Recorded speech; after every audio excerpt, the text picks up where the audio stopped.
अस्सलाम वालेकुम। आप सब कैसे हैं? उम्मीद करता हूँ खैरियत से होंगे। केमसन लेक्चरर बॉटनी प्रिपरेशन 2022 और आप लोगों की तैयारी बहुत अच्छे से हो रही होगी।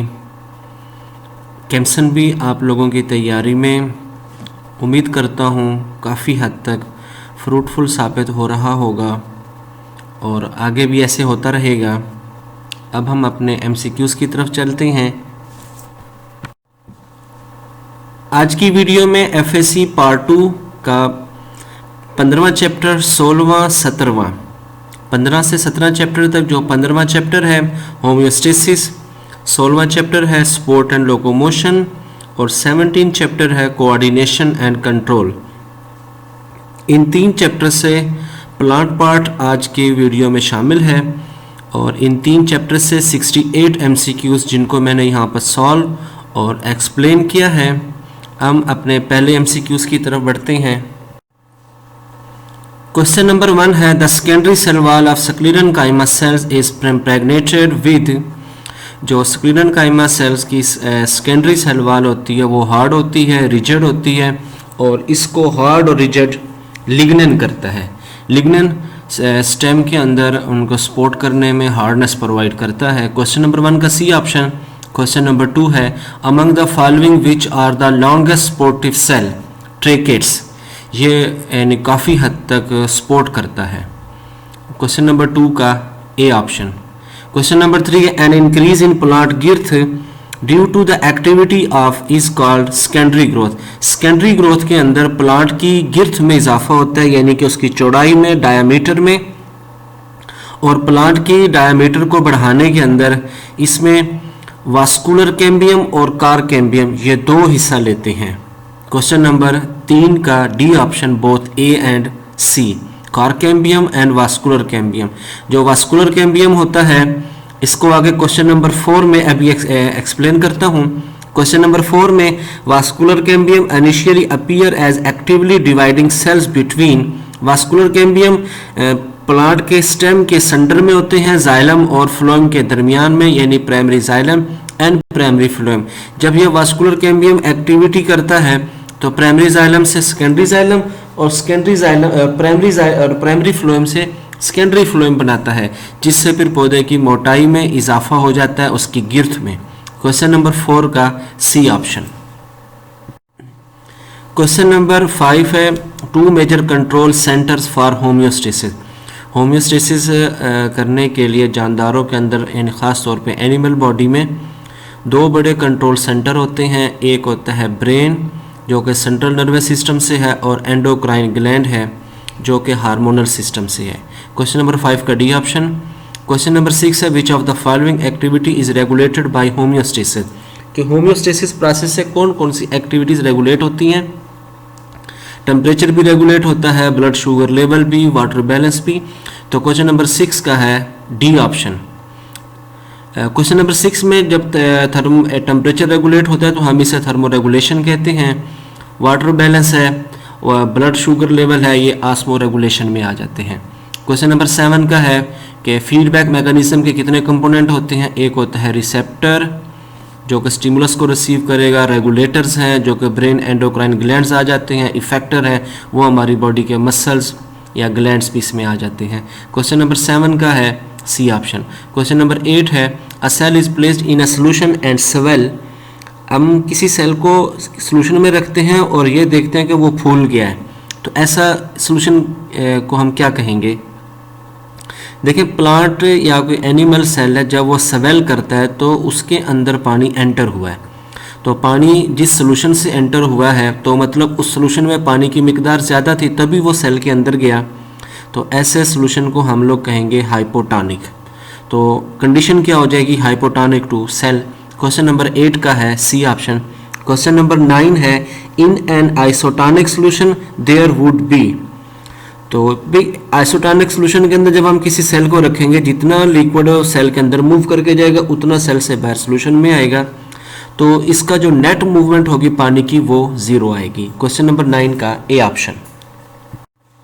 Question number 10 a cell whose internal salt concentration is 0.3 per liter is placed in a solution having salt concentration. एक सेल जिसका जो साल्ट कंसंट्रेशन है वो पर लीटर 0.3 है, उसको हम लोगों ने उससे ज़्यादा साल्ट व सोल्यूशन में रखा है, तो इस कंडीशंस को हम क्या कहेंगे?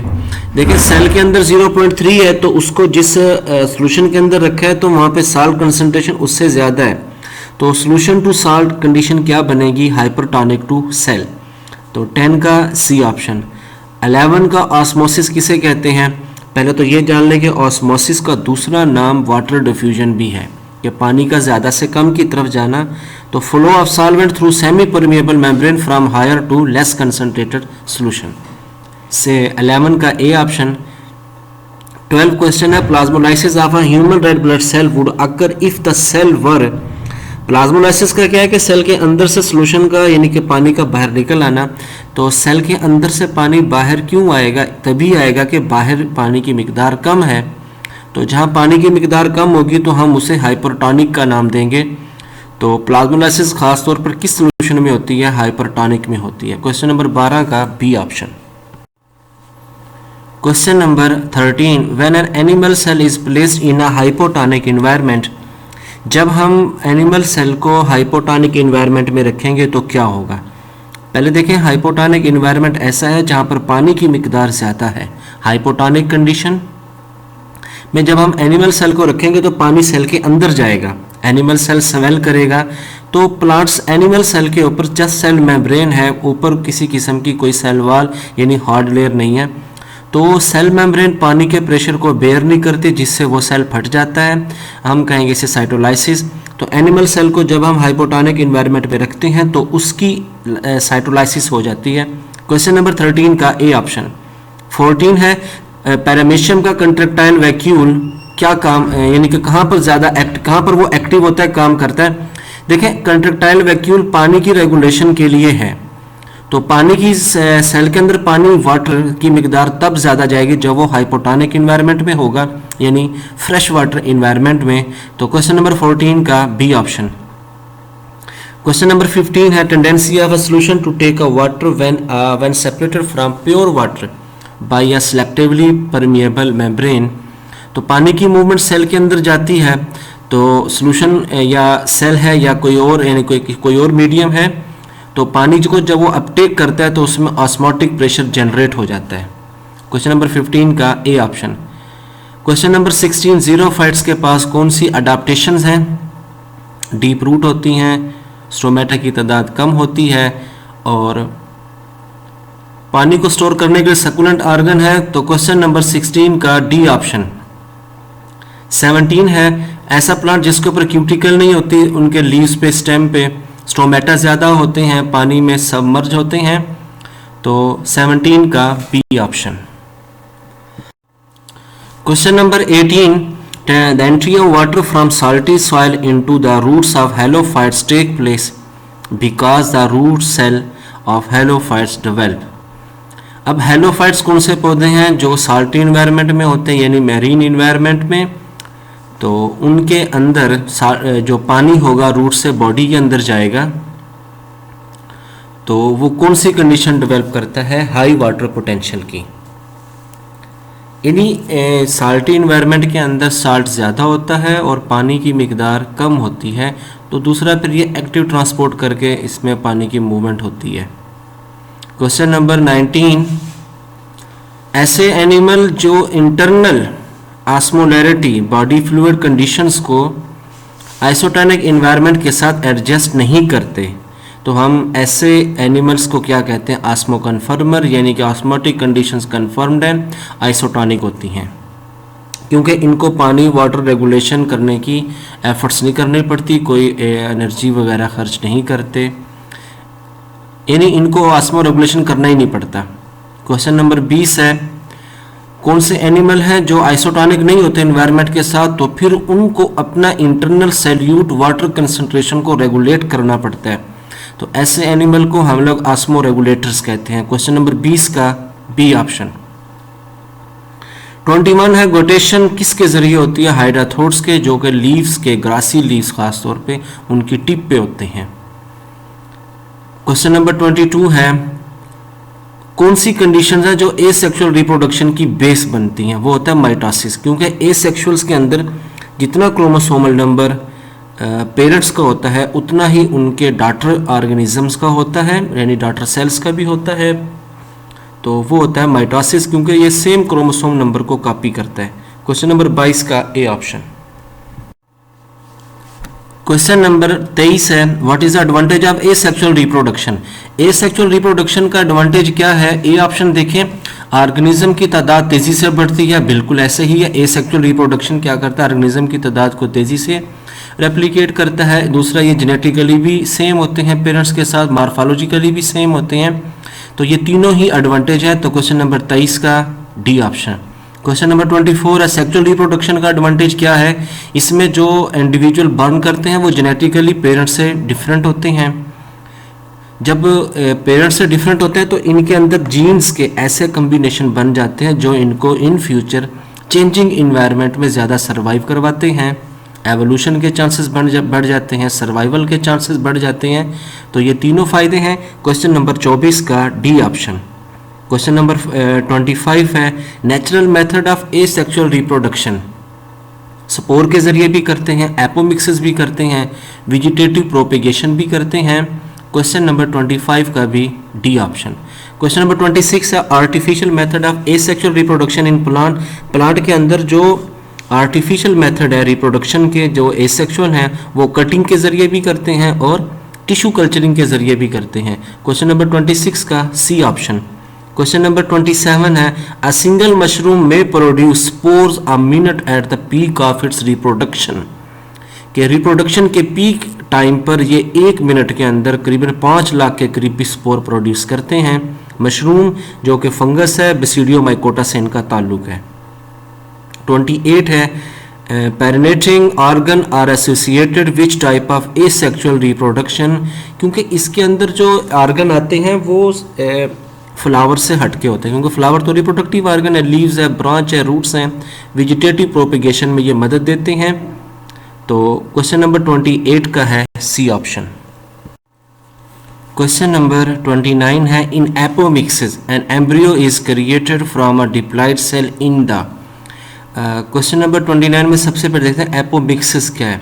एपोमिक्सिस के अंदर ना जाइगोट यानी सीड फॉर्मेशन होती है विदाउट रिप्रोडक्शन, विदाउट फर्टिलाइजेशन। तो अब जैसे एम्ब्रियो है ये जाइगोट से बना है, जाइगोट डिप्लॉयड है। तो जब ये विदाउट फर्टिलाइजेशन बना है तो मतलब ये है कि ये पीछे किसी डिप्लॉयड सेल से बना है, और वो डिप्लॉयड सेल प्लांट के ओव्यूल में होता है, इसके एम्ब्रियो सैक में। तो क्वेश्चन नंबर 29 है, एपोमिक्सिस का जो एम्ब्रियो है वो ओव्यूल के डिप्लॉयड सेल से बनता है, क्योंकि ओव्यूल के अंदर हेप्लॉयड सेल होते हैं, उनमें फ्यूजन होती है जिससे फिर डिप्लॉयड सेल बनता है। क्वेश्चन नंबर 30 है, एसेक्सुअल रिप्रोडक्शन सेक्सुअल से कैसे डिफरेंट है? क्योंकि ये 2 पेरेंट्स रिक्वायर नहीं करता, एसेक्सुअल में सिर्फ एक पेरेंट से ही आगे रिप्रोडक्शन होती है। क्वेश्चन नंबर 31 है, एसेक्सुअल रिप्रोडक्शन किसी किस्म की वेरिएशंस को इंट्रोड्यूस नहीं करवाता। अब ये वेरिएशंस क्या हैं? असल में ये वेरिएशन जेनेटिक्स के एतबार से हैं, जेनेटिकली हैं, और जेनेटिकली जीन्स में वेरिएशन क्रॉसिंग ओवर से आती है, नए जीन्स के कम्बिनेशन बनते हैं। तो एसेक्सुअल में तो मियासिस काउंट ही नहीं होता, यहाँ पे तो जस्ट माइटोसिस है, तो किसी किस्म का कोई वेरिएशन यहाँ प्रोड्यूस नहीं होगा। 32 है, which of the following statement is true of clones.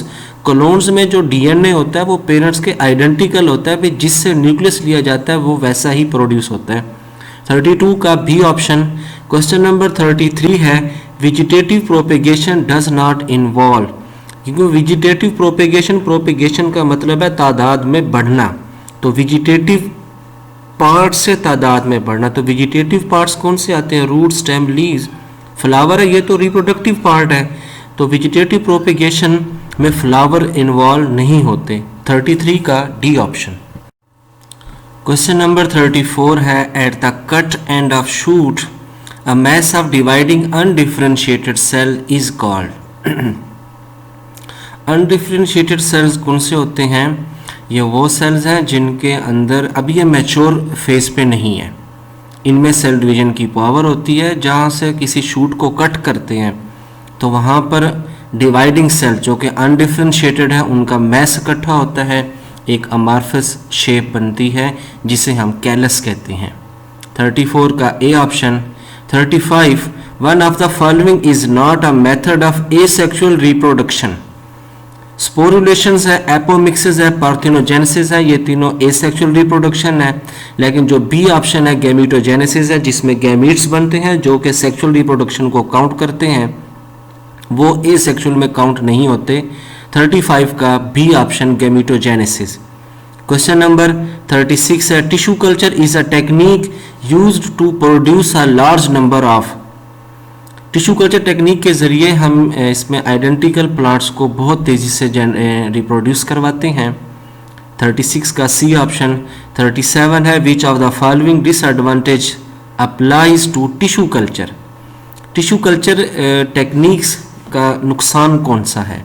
इसमें जो क्लोन आइडेंटिकल ऑर्गेनिज्म यानी क्लोन बनते हैं वो किसी भी लाइफ की स्टेज पे इनफर्टाइल हो सकते हैं, जेनेटिकली अनस्टेबल होते हैं क्योंकि इनमें जीन्स के बेटर कम्बिनेशंस नहीं होते, कैरियोटाइप इनकी आल्टर हो सकती है। 37 का D option. 38 a flagellated motile sperm fertilising a non motile egg.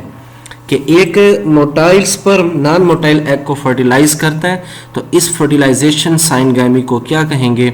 हम इसे ओगैमी कहते हैं।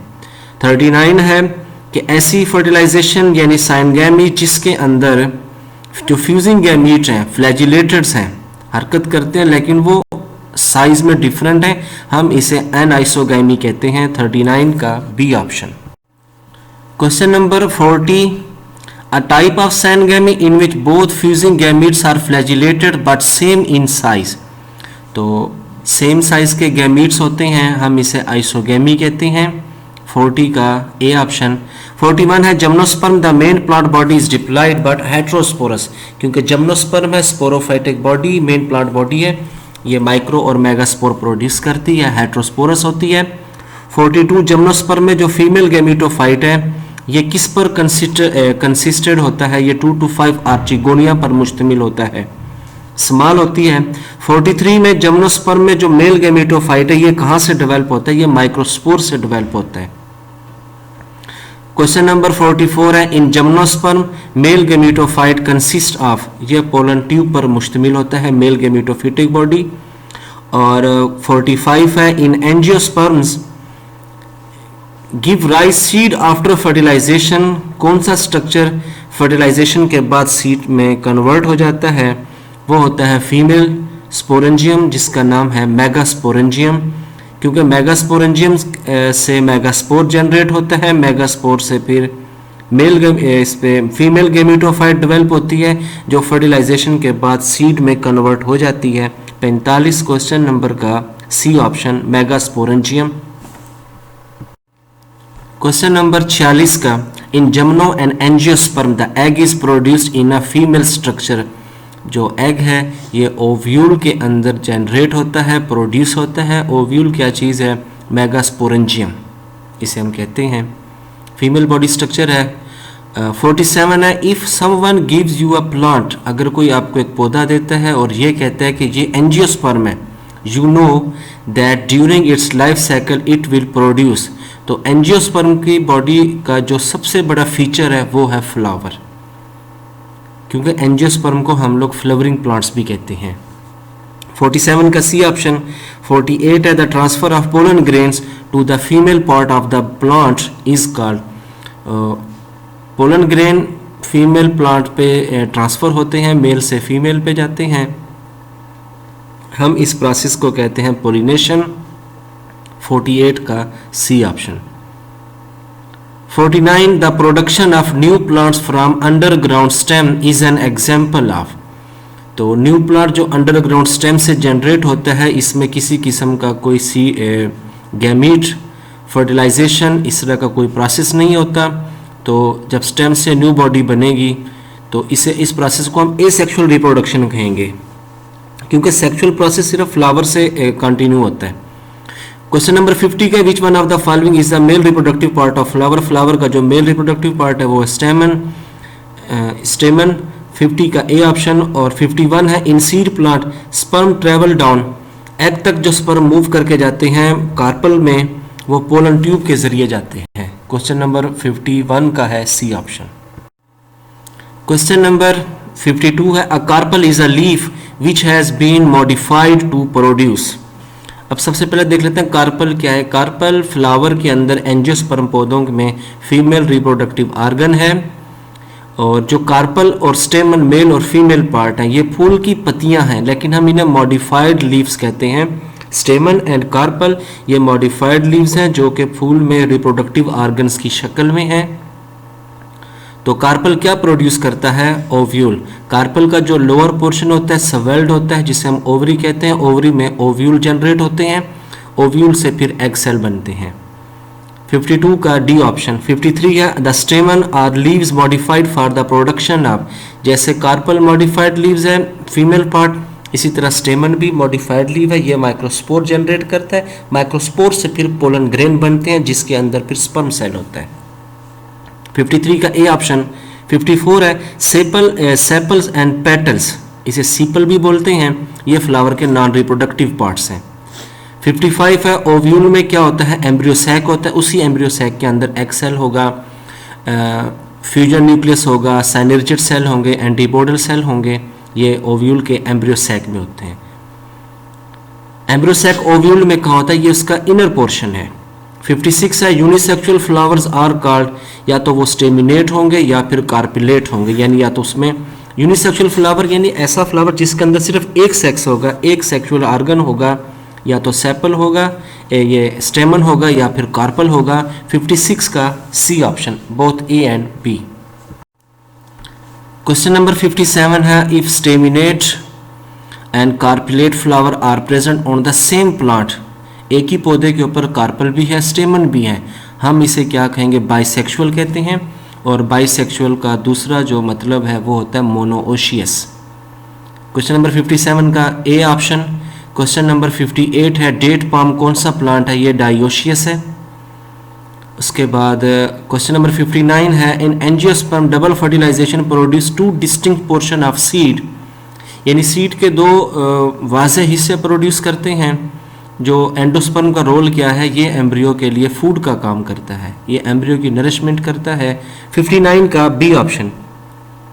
क्वेश्चन नंबर 60 है, each of the following is a part of seed, के इन तमाम में से सीड के हिस्से हैं सिवाय एक के। वो क्योंकि सीड का हिस्सा कौन सा? एम्ब्रियो भी होता है, सीड कोट भी, एंडोस्पर्म भी, एम्ब्रियो से नया पौधा बनता है, सीड कोट पूरे सीड को प्रोटेक्शन देता है, एंडोस्पर्म सीड की जर्मिनेशन के दौरान एम्ब्रियो के लिए फूड का काम करता है, लेकिन गेमिटोफाइट फूड का सीड का हिस्सा नहीं है। क्वेश्चन नंबर 60 का डी ऑप्शन।